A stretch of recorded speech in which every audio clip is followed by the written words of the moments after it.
सभी को नमस्कार। पिछली क्लास में अपन ने एल्कोहल को खत्म किया था और फिनोल को खत्म किया था।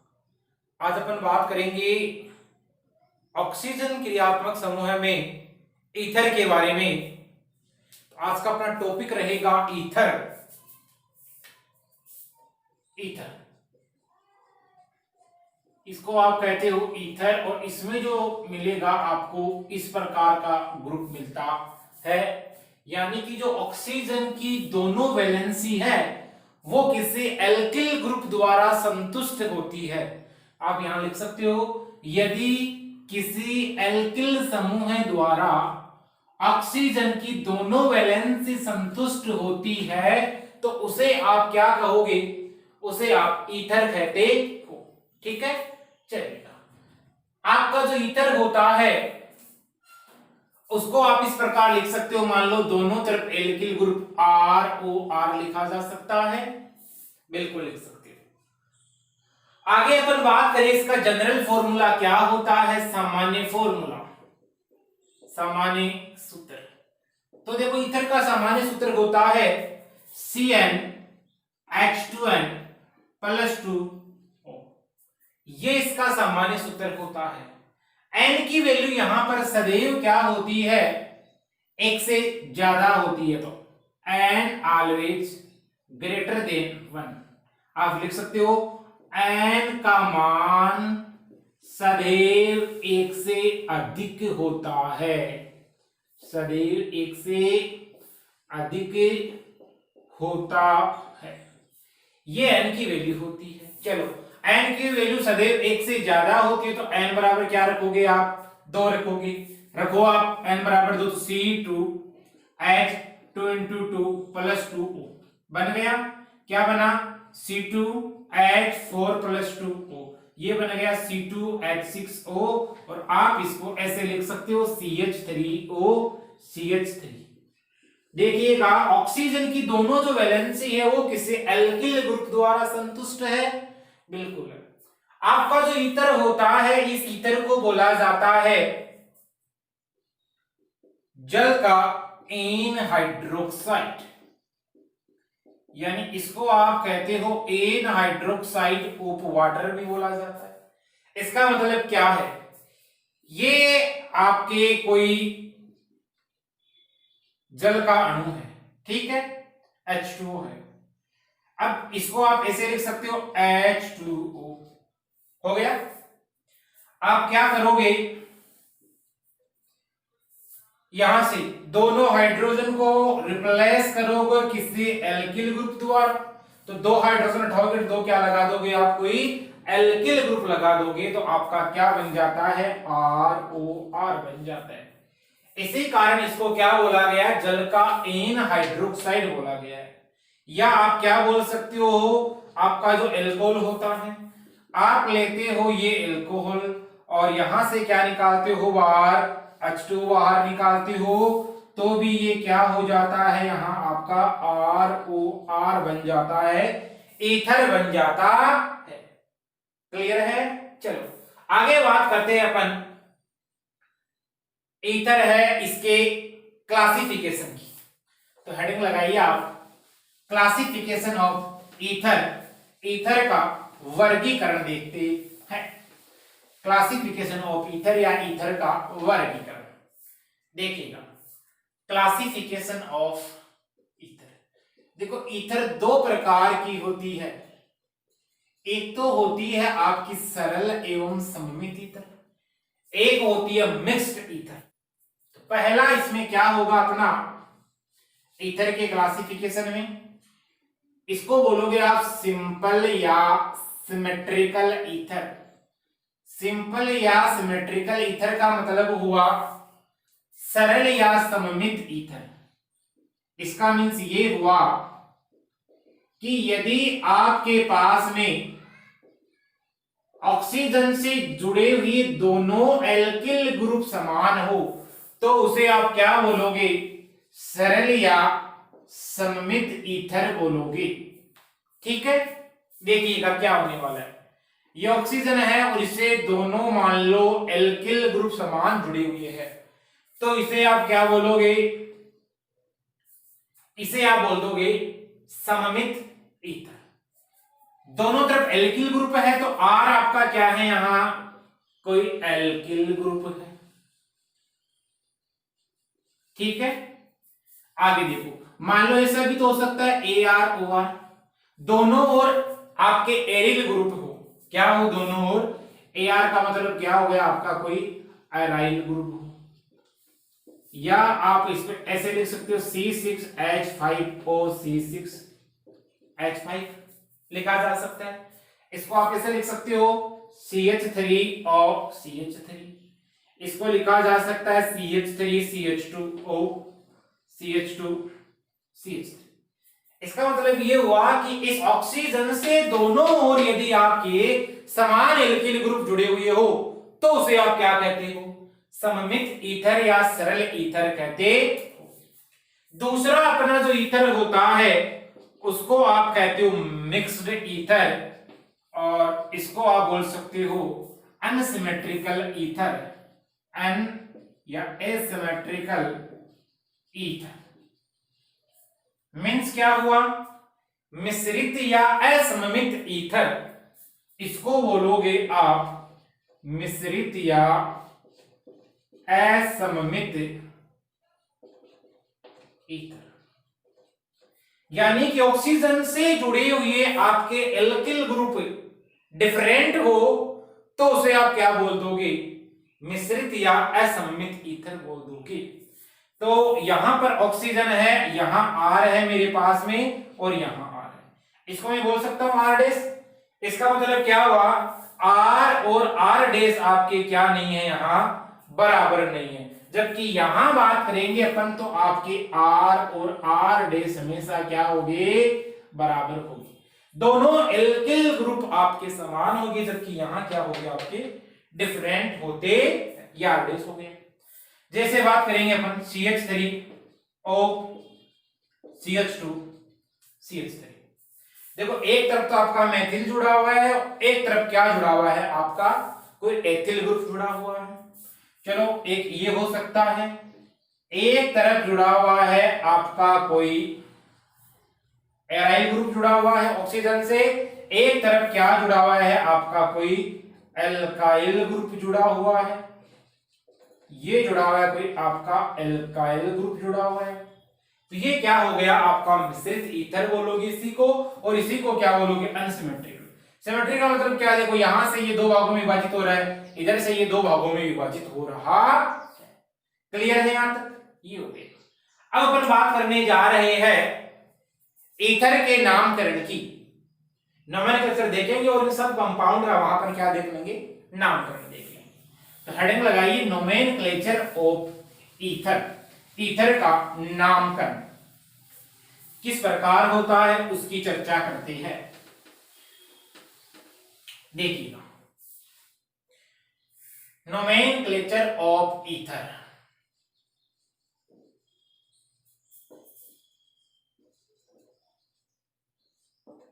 देखो ईथर का नामकरण कैसे किया जाता है, तो उसके लिए दो विधि है। एक तो अपने पास में है common name system, common name system. इसको आप क्या बोलते हो, रूट पद्धति कहते हो, और इसी को आप क्या बोलते हो, सामान्य पद्धति। सामान्य पद्धति। अब देखिएगा क्या होती है ये, इसके बारे में देखो। रोड पद्धति की बात करते हैं तो ये आपका ईथर है, ईथर हो गया, ईथर लिंकेज इसको बोलोगे आप। इसमें क्या करोगे आप, इसका नाम लिखोगे तो आप नाम लिखोगे एल्किल ईथर के रूप में। किसके रूप में नाम लिखोगे, एल्किल ईथर के रूप में नाम लिखोगे। यानी पहले कोई जुड़ा हुआ इस ऑक्सीजन से एल्किल ग्रुप आएगा, फिर आप क्या लिख दोगे, वहां पर ईथर शब्द लगा दोगे अनुलग्न के रूप में पीछे। कॉमन नेम सिस्टम की बात कर रहे हैं, ठीक है। अब मान लो दो एल्किल ग्रुप आ जाएगा तो डाई शब्द लगा दोगे, तीन एल्किल ग्रुप आ जाएगा तो क्या लगा दोगे, ट्राई, चार आ जाए तो टेट्रा। ये वर्ड आपको काम में लेने हैं। इसके अलावा यदि अपन बात करें तो आपको क्या करना है, मान लो दोनों ओर डिफरेंट एल्किल ग्रुप आ रहे हैं इस ऑक्सीजन से जुड़े हुए, तो फिर आपको वहां प्रीफर करना है अल्फाबेट को, यानी अल्फाबेट के हिसाब से अंग्रेजी वर्णमाला है उसकी जो अल्फाबेट है उनको क्या करना है आपको देखना है। अब जैसे अपन करते हैं CH3O CH3, इसकी बात करोगे आप तो क्या होगा, ये देखो इधर जुड़ा हुआ मैथिल जुड़ा और इधर जुड़ा हुआ मैथिल जुड़ा है। कितने मैथिल जुड़े हुए हैं, 2 जुड़े हैं। तो मैंने बोला था ना एल्किल ईथर के रूप में नाम लिखा जाता है, तो क्या लिख दोगे, मैथिल ईथर लिख दोगे, तो नाम क्या हो जाएगा इसका, डाई मैथिल ईथर हो जाएगा। चलो आगे देखिएगा CH3 CH2 और CH2 CH3 है, इसका नाम क्या लिखोगे, तो देखो एथिल है इधर, इधर एथिल है, नाम क्या लिख दोगे, डाई एथिल ईथर लिख दोगे। चलो एग्जांपल करते इसी का, यहां CH2 और यहां है CH3 और इधर मैंने लगा दिया CH3, तो कौन सा हो गया, एक प्रकार का मिक्स्ड ईथर हो गया। ये दोनों जो ईथर है वो कैसे ईथर है, आपके हो गए सिमेट्रिकल या सममित ईथर या सिंपल ईथर की एग्जांपल है। इसकी बात करोगे आप तो देखो इसमें नाम लिखा जाता है एल्किल ईथर के रूप में, मैंने बोला है कि अल्फाबेट को आपको क्या करना है, प्रेफर करना है।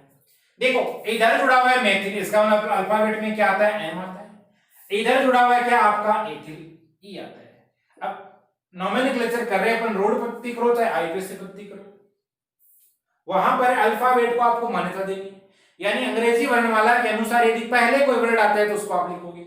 नाम क्या हो जाएगा, एथिल मैथिल ईथर, इसको लिख दोगे एथिल मैथिल ईथर, नाम क्या होगा इसका, एथिल मैथिल ईथर। चलो यहां है कोई C6H5O CH3, अब देखो इसको बोला जाता है फेनिल, इसको बोला जाता है मेथिल, तो पहले क्या आता है आपका, मेथिल आता है, पी बाद में आता है, तो मेथिल फेनिल ईथर क्या नाम हो जाएगा, मेथिल फेनिल ईथर।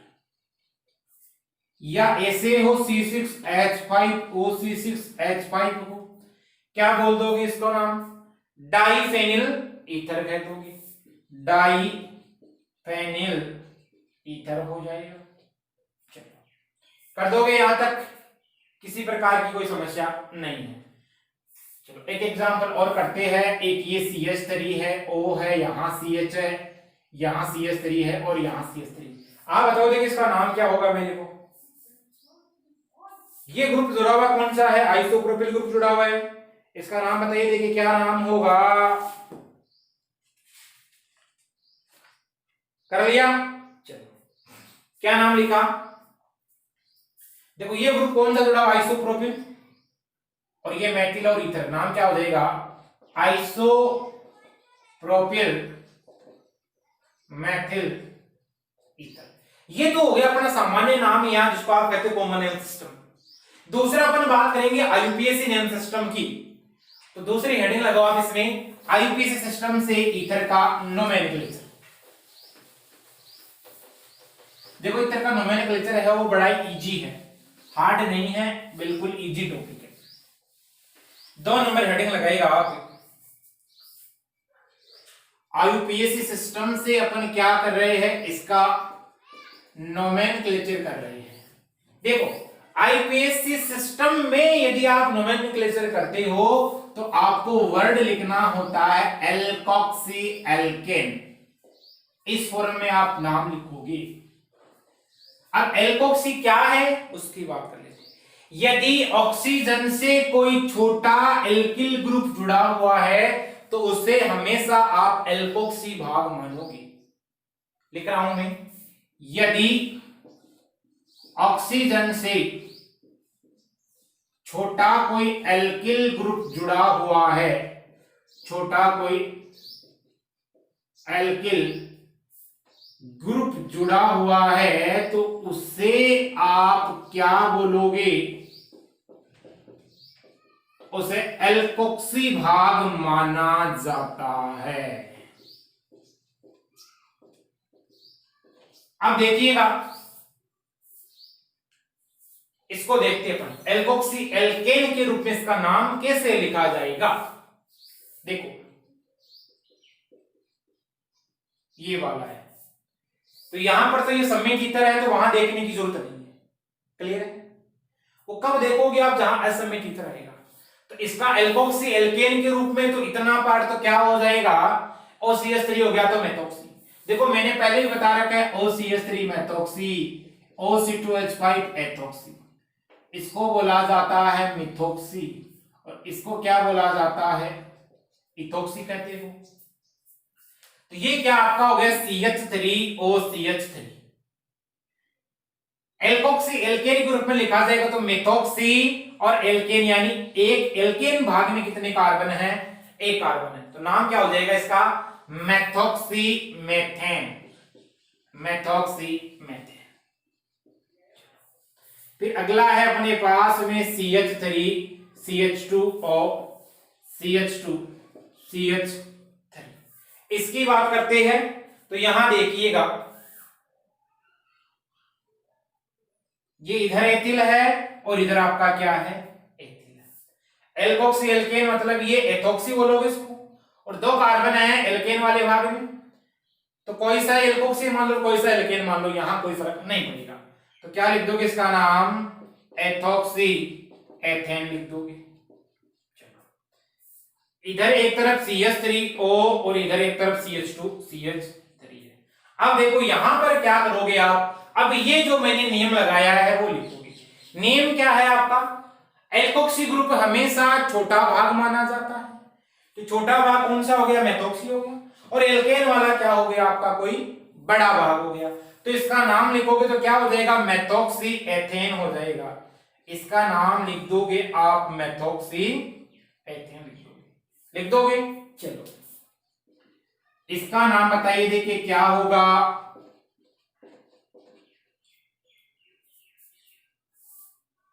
तो इसका नाम हो जाएगा मेथोक्सी, छोटा भाग एल्कोक्सी है, और ये क्या है आपका? प्रोपेन है, इतना भाग। तो इसका नाम लिख दोगे आप, मेथोक्सी प्रोपेन। चलिए एग्जाम्पल और करते हैं, CH3 CH2O, और इधर लगा देता हूं मैं CH2 CH2 CH3। इसका नाम बताइए क्या होगा? देखो एल्कोक्सी छोटा भाग है तो ये क्या हो जाएगा आपका? एथोक्सी, और ये क्या है इधर? प्रोपेन। नाम क्या हो जाएगा इसका? एथोक्सी प्रोपेन हो जाता। ठीक है, चलो यहां तक नोट करें इसे। आगे देखिए, इसका नाम बताइए, देखिए क्या होगा?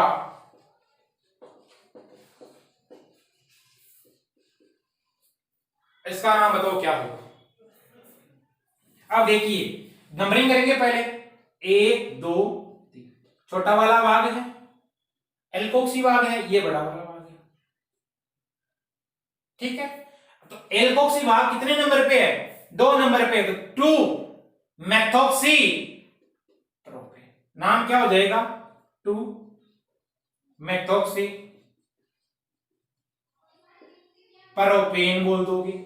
आगे देखो, इधर CH3 हो, इधर CH2 हो, फिर ये O, यहां CH3 और यहां CH3 और यहां CH3। नंबरिंग करोगे 1 2 3। 2 पे क्या जुड़ा हुआ है आपका? कोई एथोक्सी ग्रुप जुड़ा हुआ है, 2 एथोक्सी। फिर क्या कर दोगे? यहां लिख दोगे आप प्रोपेन। क्लियर है यहां तक? चलो यहां तक नोट करिए। आगे देखो, अपने पास में कोई एरिल ग्रुप जुड़ा हुआ हो तो उसकी बात कर लेते हैं अपन। देखिएगा, इस वाले का नाम बताओ। देखिए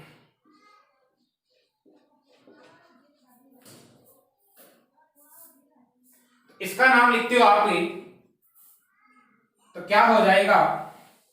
देखो मेथोक्सी फेनिल ईथर लिख दोगे। क्या लिखोगे? Methoxy phenyl ether.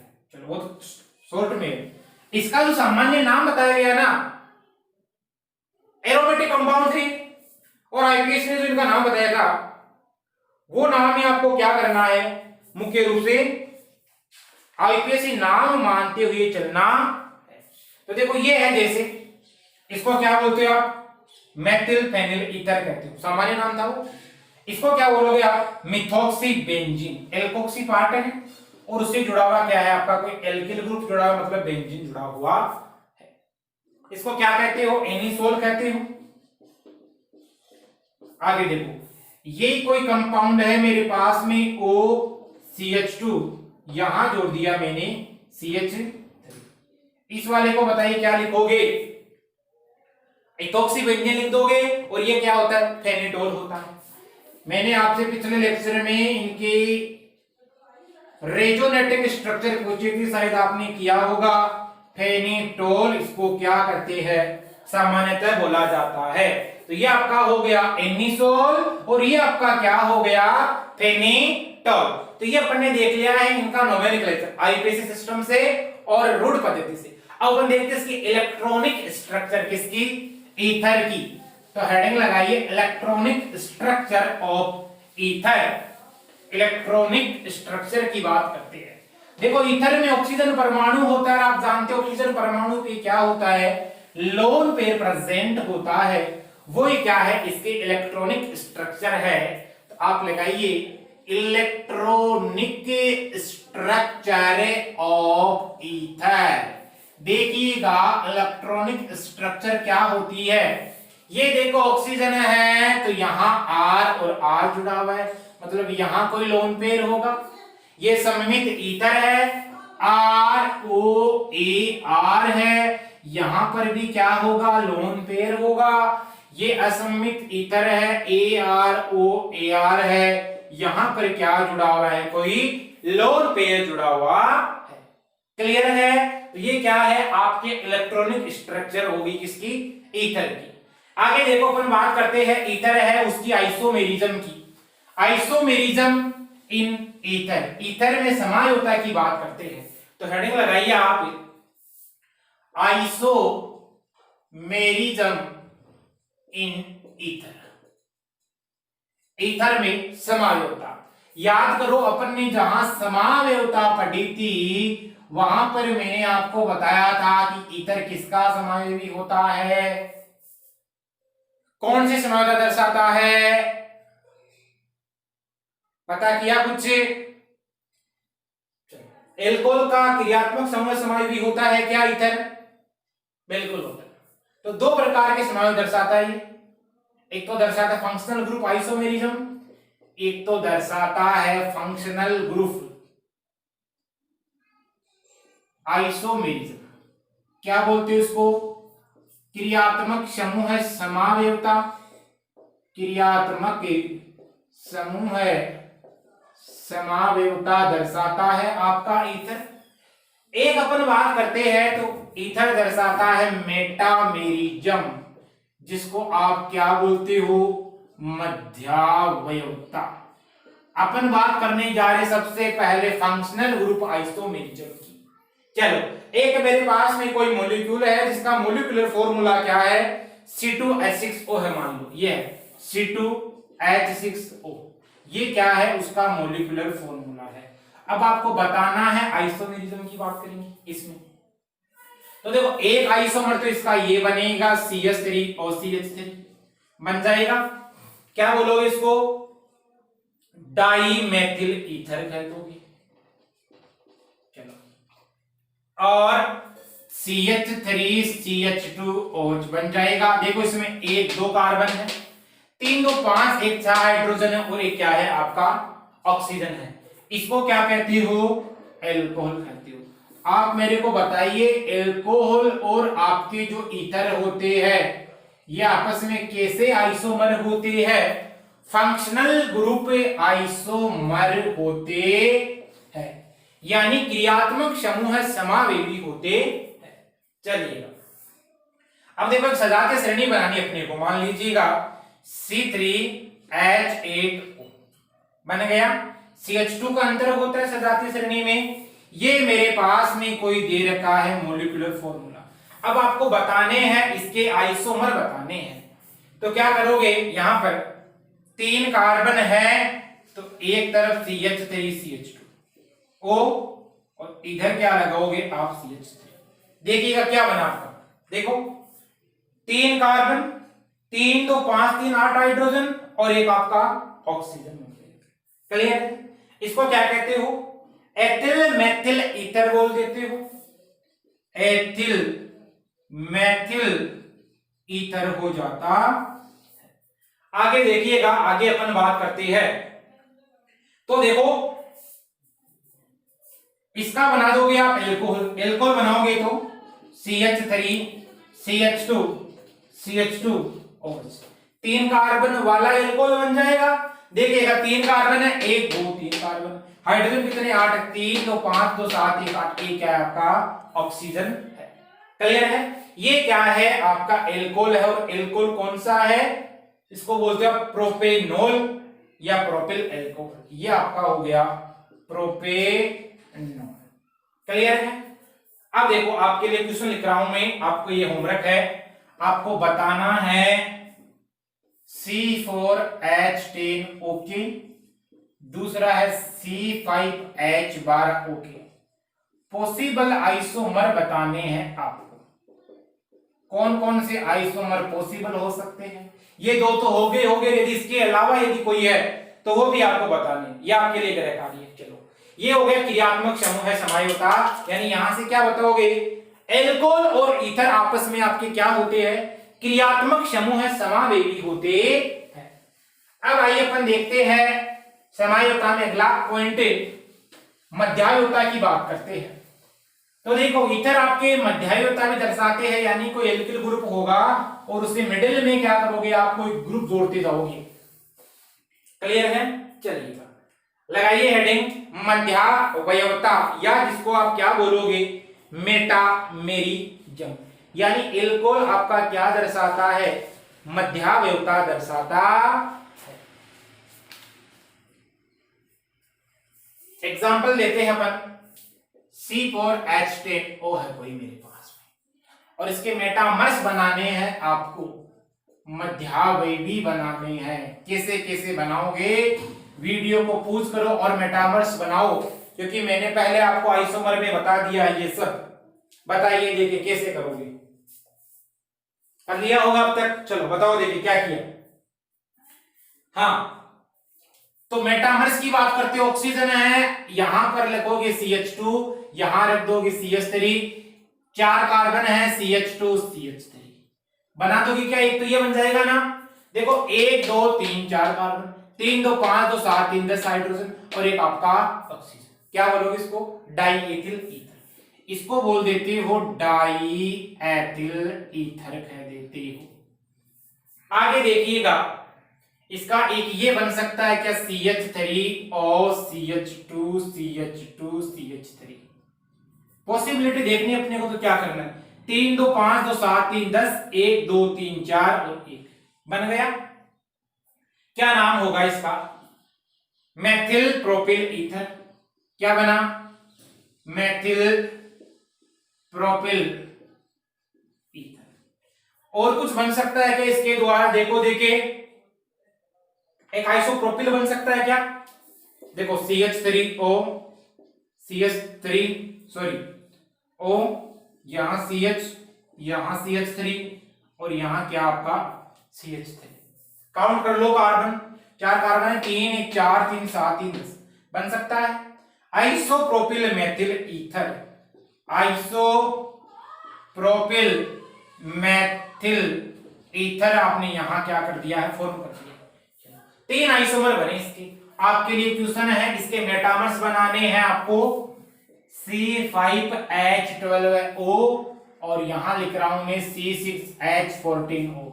इसके जितने पॉसिबल मेटामर्स होते हैं आपको करने, ऑल पॉसिबल आइसोमर ड्रा करने, जितने बन सकते हैं उन सबको क्या करना है, ड्रा करना है। ये आपके लिए क्या है, होमवर्क है, HW है। क्लियर है? यहां तक नोट करें। तो मेटामर्स और आपको फंक्शनल ग्रुप आइसोमर दोनों बनाने हैं उनके। आगे हेडिंग लगाइए, इसकी स्ट्रक्चर देख लेते हैं हम।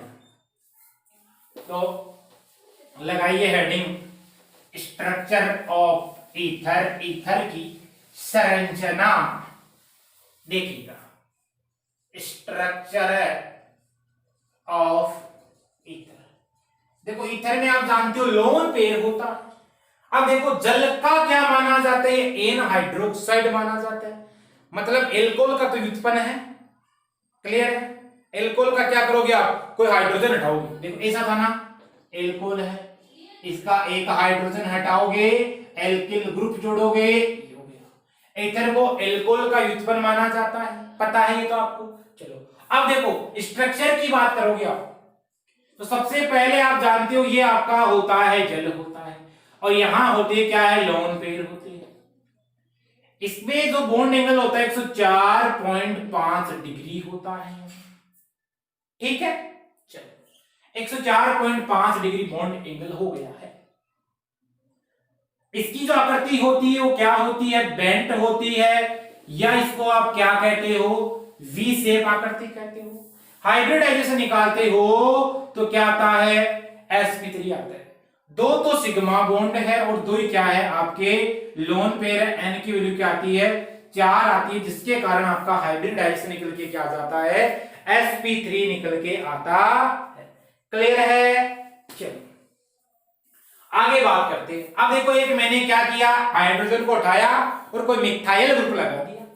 क्या किया है, ऑक्सीजन है, हाइड्रोजन है और मिथाइल ग्रुप लगा दिया। अब देखो कोई एल्किल ग्रुप लगाते हो, इसका मतलब एल्किल ग्रुप का आकार बढ़ता है। आकार बढ़ता है तो वांडर वाल बल है, यह जो प्रतिकर्षण है, वांडर वाल प्रतिकर्षण, उसका मान भी क्या हो जाता है, बढ़ जाता है, जिसे बॉन्ड एंगल के मान में क्या होती है, थोड़ी वृद्धि होती है। तो आप नोट लगा के यहां लिख सकते हो, क्या लिख सकते हो,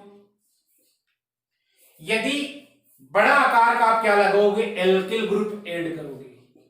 अब एल्किल ग्रुप ऐड कर रहे हो, उसकी साइज बढ़ रही है, साइज बढ़ने के कारण जो वांडर वाल रिपल्सन है आपके, वांडर वाल प्रतिकर्षण है, वांडर वाल प्रतिकर्षण बल का मान भी क्या होता है, बढ़ता है। अब वांडर वाल प्रतिकर्षण बल का मान बढ़ता है, जिसके कारण क्या होगा, बॉन्ड एंगल है, बंद कोण है, उसका मान भी क्या हो जाएगा, बढ़ जाएगा।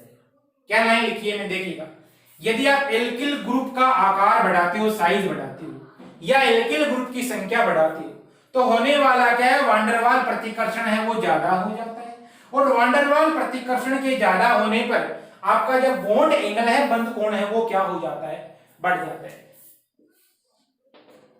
क्योंकि लोन पेयर और इस एल्किल ग्रुप में रिपल्सन होगा तो बॉन्ड एंगल क्या होगा, बढ़ेगा, सीधी सी बात है। यहां पर हो जाता है 108.5 डिग्री क्या आपका बॉन्ड एंगल। चलो एक मिथाइल ग्रुप और ऐड किया मैंने, मान लीजिएगा CH3।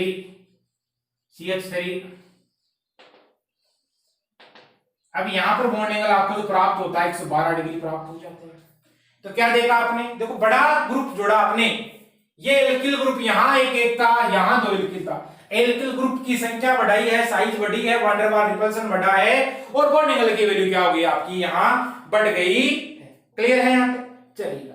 अब देखो और यदि आप एल्किल ग्रुप की आप साइज बढ़ाते हो, मान लो मैंने क्या किया, एक कोई ऐसा ग्रुप लगा दिया, एक बड़ा ग्रुप लगा दिया, इससे इधर कार्बन है, इधर मिथाइल, इधर मिथाइल। अब देखो ये सबसे बड़ा ग्रुप है, तो यहां पर जो बॉन्ड एंगल की वैल्यू निकल के आएगी वो आपकी क्या आ जाती है, 132 डिग्री प्राप्त हो जाती है। तो बस बात वही है, साइज बढ़ाओगे तो क्या होने वाला है, इस लोन पेयर और इस बॉन्ड, इसके मध्य एल्किल ग्रुप के मध्य क्या बढ़ता है, वान डेर वाल रिपल्सन बढ़ता है, या इस एकाकी इलेक्ट्रॉन युग्म बोल दो आप, या एल्किल समूह बोल दो, इनके मध्य वान डेर वाल प्रतिकर्षण बढ़ेगा। ये प्रतिकर्षण बढ़ता है तो बॉन्ड एंगल अपने आप ही क्या हो जाता है, ज्यादा हो जाता है। तो ये अपनी चर्चा की है, जो आपका ईथर होता है, उस ईथर के बारे में, उसकी स्ट्रक्चर है, उसका नोमेनक्लेचर है, उसमें बॉन्डिंग है, इसकी चर्चा की है। अगली क्लास अपन बात करेंगे ईथर को बनाने की विधियां, उनके बारे में पढ़ते रही है। इनको याद करते रहिए। मिलते अगले लेक्चर में, तब तक के लिए थैंक्स, ऑल द बेस्ट।